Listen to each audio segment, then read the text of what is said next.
Salutare prieteni și bine ne regăsim la o nouă încercare de Charlie.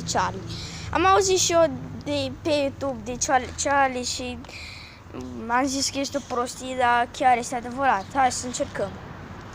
El este Tudor, este prietenul meu și să încercăm de Charlie. Și al meu e contul Nu de este YouTube. nimeni. Hai, bă, dar al meu e contul de YouTube, de ce filmezi tu? Adică lasă, hai, filmăm. Da. Hai zi. Charlie, Chucky chiar există? Vedeți? S-a mișcat. Stați, Oleac. Stai. Charlie, ești prost? Bă, ești prost? What the fuck is that? Să-mi bag picioarele. Bă, eu văd...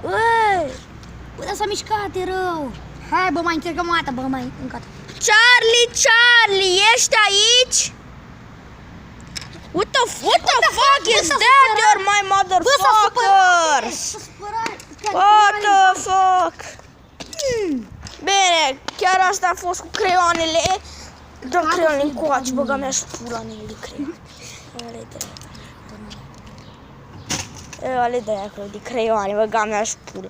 Da, și cam atât a fost cu episodul de azi de Charlie. Pa, pa!